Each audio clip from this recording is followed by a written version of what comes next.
अचानक मध्यरात्री बाळाला ताप आलाय, अचानक उलट्या सुरू झाल्यात, तुम्ही ऑफिसला गेलाय, घरी आजी आजोबांकडे बाळ आहे आणि फोन येतो तुम्हाला की बाळाला ताप आलाय. अगदी धांदल उठते अशा वेळेस, नाही तर त्यामुळे जर आपण ही 7 औषधं घरात ठेवले ही आपली धांदल उठणार नाही. ते औषधं कुठले हे जाणण्यासाठी व्हिडिओ शेवटपर्यंत नक्की बघा. नमस्कार, मी डॉक्टर वर्षा भोसले आणि असेच इन्फॉर्मेशनचे व्हिडिओज घेऊन मी दर मंगळवारी येत असते. त्यामुळे आमच्या बेबिओपीडिया चॅनलला नक्की सबस्क्राईब करा. बेल आयकॉन दाबलं की ते व्हिडिओ कधी अपलोड होतात तेही तुम्हाला कळेल. तर कुठली 7 औषधं आहेत जी आपल्या घरी असायलाच पाहिजे. आता सर्वात प्रथम म्हणजे औषधं कुठे ठेवायची. तर औषधं एक असं डेडिकेटेड फक्त बाळाच्या औषधांसाठी असा एक बॉक्स ठेवावा. हा कुठलाही बॉक्स असून दे किंवा झिपलॉक बॅग असून दे, महत्वाचं असं असायला पाहिजे की ते बाळांच्या हाताशी यायला नको. कारण बाळ कधी कधी मजेत, कधी कधी कुतूहल म्हणून औषधं पितात आणि डेंजरस परिणाम त्याचे होऊ शकतात. हा बॉक्स कुठेतरी वर ठेवला पाहिजे, परंतु सगळ्यांना घरात माहित पाहिजे की हा कुठे ठेवला आहे. ह्याच्यावर डॉक्टरांचं नाव, त्यांचा इमर्जन्सी फोन नंबर किंवा हॉस्पिटलचा इमर्जन्सी कॉन्टॅक्ट नंबर, तुमचे फोन नंबर्स आणि कॉन्टॅक्ट नंबर्स लिहून ठेवावे. आतल्या बाजूला डब्याच्या ज्या औषधं कुठल्या कारणासाठी आहेत आणि त्याचं काय डोस मध्ये द्यायचं आहे ते लिहून ठेवावं. सर्वात प्रथम वस्तू म्हणजे आता ही औषध नव्हे, पण ही गोष्ट पण घरात नेहमी असावी. कारण बहुतेकदा आपल्याला बाळ गरम लागतं, थंड लागतं, कोमट लागतं, रसरशीत लागतं. एक्झॅक्टली किती ताप येते आपल्याला कळत नाही, डॉक्टरांनाही सांगता येत नाही. आणि ताप मुळात आहे की नाही, औषध द्यायचं की नाही हाच प्रश्न पडतो. अशा वेळेस थर्मोमीटर कायम असावं तुमच्याकडे. फॅन्सी थर्मोमीटर्स किती इफेक्टिव्ह आहेत माहित नाही, कारण आम्ही भरपूर परम्युटेशन कॉम्बिनेशन केलेत. माझ्या मते हे 2 थर्मोमीटर सगळ्यात ॲक्युरेट असतात. सगळ्यात ॲक्युरेट म्हणजे आपलं मर्क्युरी थर्मोमीटर, दुसरं म्हणजे digital thermometer. Easy digital thermometer पडतं, ॲक्युरेट मर्क्युरी थर्मोमीटर असतं. त्यामुळे ह्या दोघांपैकी कुठलेही थर्मोमीटर तुम्ही ठेवू शकता. आता समजा बाळाला ताप आहे, तर ताप आपण केव्हा म्हणणार?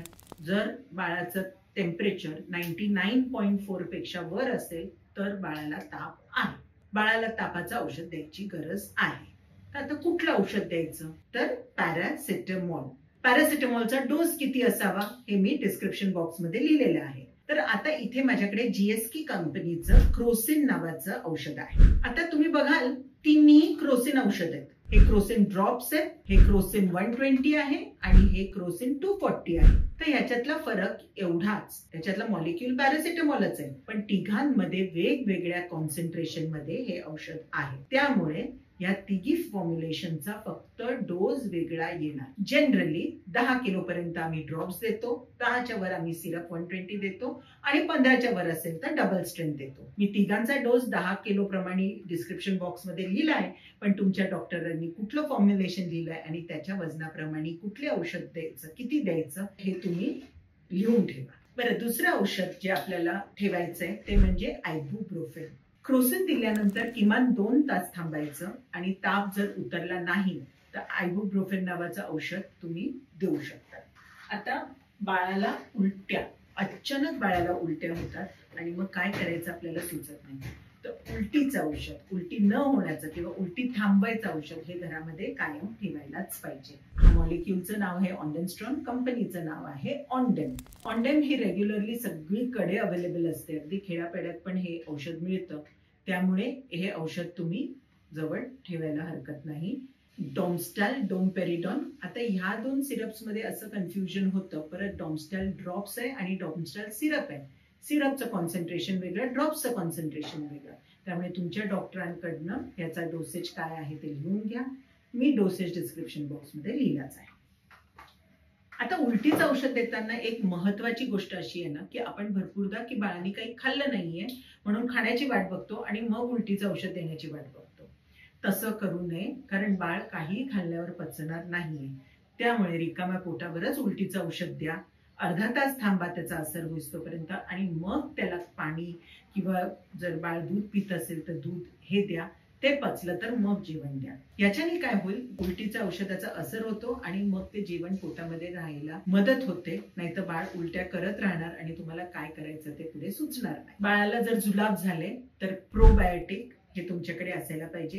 हे टफ प्रो नावाचं प्रोबायोटिक आहे. टफ प्रो, एंट्रोजर्मिना हे कॉमन नेम्स आहेत, ते सगळीकडे अवेलेबल असतात. हे एंट्रो प्लस आहे, हे पावडर फॉर्म मध्ये आहे. तुम्ही कुठलंही ठेवू शकता जवळ. जुलाब झाल्यावर डोसेज मी डिस्क्रिप्शन बॉक्स मध्ये लिहिलेलं आहे. दुसरी एक गोष्ट होते की बाळांना सर्दी झाली आहे किंवा काही बॉडीवर रॅश आहे, काही किडा चावला आहे, खाज येते किंवा पित्त उठलेत, याच्या वेळेस हे लिव्होसेट्रिझिन किंवा सेट्रिझिन नावाचं औषध तुमच्याकडे नक्की असावं. ह्याचा डोस पण मी लिहिलेलाच आहे. तुमच्या बालरोग तज्ञाकडनं पण हे कन्फर्म करून घ्या. हे औषध तुमच्याकडे कायम असायलाच पाहिजे. दुसरं एक औषध जे तुमच्याकडे असायला पाहिजे ते म्हणजे कार्निसाइड ड्रॉप्स किंवा सायमेथिकोन ड्रॉप्स. हे बाळाचे गॅस सुटायला मदत होतं. लहान बाळांना भरपूरदा पोटदुखीचा त्रास होतो, त्यावेळेस तुम्ही हे औषध देऊ शकता. आता सर्दी झाली की लहान मुलांची ती एवढीशी नाक आहेत, ती बंद होऊन जातात आणि मग ते ना दूध प्यायला होत नाही, अस्वस्थ होतात, रडतात. अशा वेळेस नाकातले ड्रॉप्स हे आपल्याकडे असायलाच पाहिजे. पण ते कुठले? विविध प्रकाराचे नाकाचे ड्रॉप्स येतात मेडिकलमध्ये. मेडिकलमध्ये जाऊन तुम्ही फक्त विचारलं नाकाचे ड्रॉप्स कुठले, तर तुम्हाला चुकीचे देण्यात येऊ शकतात. त्यामुळे ऑट्रिव्हिर बेबी सलाईन हे महत्वाचं आहे. हे सलाईन ड्रॉप्स आहेत, त्याच्यात फक्त मीठ आणि पाणी एवढंच आहे. हे तुम्ही स्वतःहून पण अगदी तान्या बाळाला पण देऊ शकतात. एक थेंब नाकामध्ये टाकायचा, त्याच्याने नाक मोकळं होतं. आता ऑट्रिव्हिनच दुसरं मेडिकेटेड नेझल ड्रॉप्स पण येतं, ऑट्रिव्हिन पीडियाट्रिक म्हणून. ते टाकू नये, डॉक्टरनी सल्ला दिला असेल तरच टाकावा.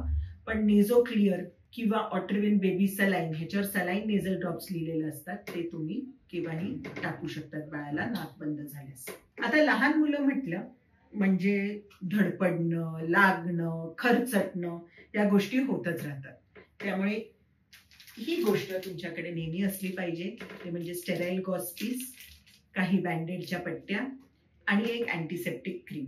ऐनवेळेस आपली धावपळ होत नाही, आपण त्यांना लगेच ड्रेसिंग करू शकतो, रक्तस्राव थांबवू शकतो. तर ह्या काही गोष्टी आहेत ज्या आपण आपल्या घरात कायम ठेवल्या. ही सगळे जे औषधं आहेत ते एक फर्स्ट एड आहे, म्हणजे प्रथमोपचार आहे. डॉक्टरकडे पोहोचण्यापूर्वी तुम्ही बाळाला जे काही देऊ शकता त्याची ही लिस्ट आहे. त्यामुळे ऍक्च्युअल तुमच्या बालरोग तज्ञाकडनं तुम्ही बाळाला चेकअप करून घेणं खूपच महत्वाचं आहे. पण त्यांच्याकडे पोचेच तोपर्यंत हे औषधं दिल्यावर बाळाची तब्येत एकदम बिघडणार नाही, हे मात्र नक्की फायदा होऊ शकतो. चला तर मग पुढच्या मंगळवारी अशाच इन्फॉर्मेटिव्ह व्हिडिओ मध्ये आपण भेटूया बेबिओपीडिया या चॅनलवर. Happy parenting, happy child.